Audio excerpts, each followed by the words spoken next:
Hey everybody, how's it going? It's Felix. So today I want to talk about the top 5 stocks to buy and hold forever. These 5 stocks I hold currently, and I am planning on holding them forever and ever and ever. So the first one I want to talk about is Disney.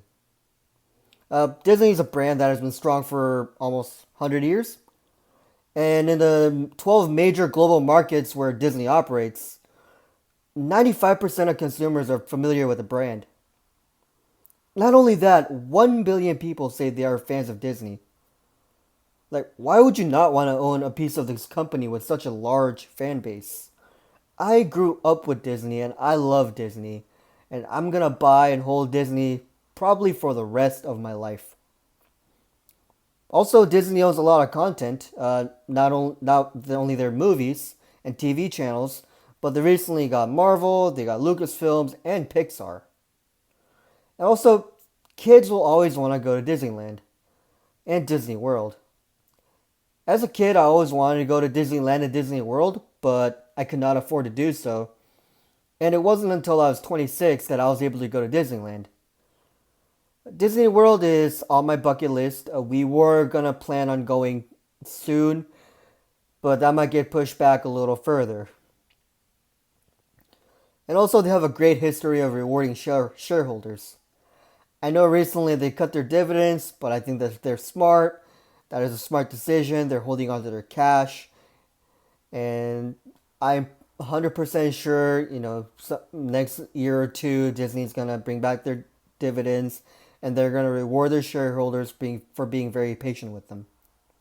So, next I want to talk about is Microsoft. This is a stock that everybody talks about.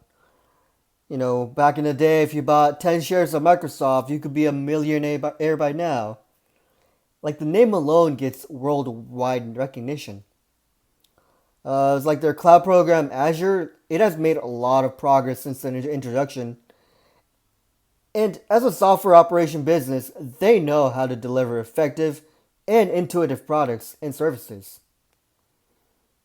And their bread and butter Microsoft hardware is still used worldwide by anybody and everybody, like anything from Microsoft Word to their computers that are operating on Windows. And they also have a huge government contract who almost seems like they're exclusively using only Windows and Microsoft. They're also one of the 2 top contenders for gaming systems. And to me personally, there's 2 giants in this sector. You got Sony's PlayStation and Microsoft Xbox. And both console giants have a lot of experience in delivering attractive content, and they own a lot of licenses that the other competition cannot even touch. Like, I personally grew up with the PlayStation system, so that is what I tend to go for. But a lot of my friends own Xboxes ever since high school, and up until now, all they own is the Xbox Series. And yeah, I love playing on Xbox too. Granted, it's the same game. Controllers are a little different, but both of them are gaming giants. So next I want to talk about is Johnson and Johnson. So buying a share of Johnson and Johnson doesn't just give you a part ownership in a single business. Instead of think about it as a stock as a collection of a global health giants. So Johnson & Johnson's business segments include the world's 5th largest pharmaceutical businesses, 6th biggest consumer health product seller, and the 6th largest biotech company on the planet. Oh, and then they got the medical device giant that is worth more than 25 billion in annual sales. So it's almost like a health sector ETF by itself. This is one of the companies that we're talking about that are almost too big to fail. And they're not just in one sector, they are diversified in their own way. Also, Johnson & Johnson got started in the late 1800s with the baby powder and first mass-produced dental floss. And most recently, it has grown an 11% annual of compound growth. And Johnson & Johnson has paid and boosted its dividend for 58 consecutive years. Johnson & Johnson is what is considered a dividend king. And I would like to own more Johnson & Johnson. I bought 12 shares back in March. I should have bought more, but I'm going to slowly start averaging in more shares as it goes. So next stock I want to talk about is Procter Gamble. So this is a company that's in the consumer discretionary sector. And no matter what happens in the economy, people will still need to buy products from this sector. And Procter Gamble has such a huge portfolio and a well diversified in the sector.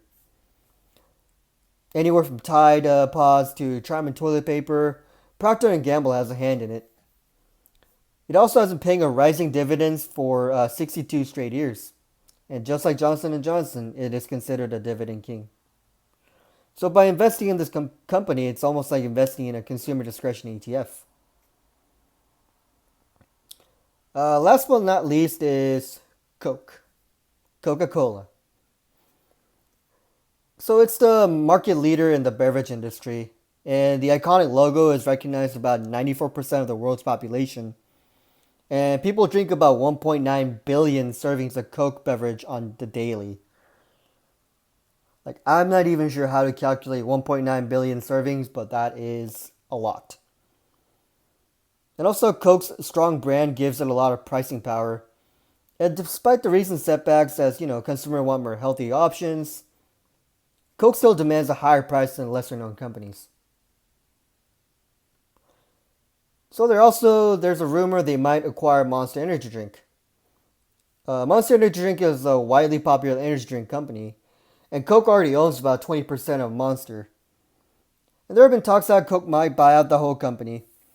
And with the amount of money that Coke has, I think it'll be a matter of time until it happens. Also, they pay a very good dividend. They are known as a dividend aristocrat. And I personally love Coke the beverage itself over Pepsi. And the dividend payments are pretty good. They might not have like a whole lot of stock growth, but as a pure dividend investment, I think they're a great investment. If this doesn't convince you, Warren Buffett has bought $1 billion worth of shares in 1988, and as of now, it's Berkshire Hathaway's, which is Buffett's company, third highest holding. So yeah, guys, those are the 5 stocks that I'm going to buy and hold forever. Of course, I have other stocks that I am investing into. I have currently, I believe I have 13 or 14 stocks invested into. But those are my top 5 that I'm going to buy and hold forever. If you guys liked the video, please press the like button for me. If you want to subscribe, please join the family and press subscribe. Thank you guys for watching the video. See you guys later.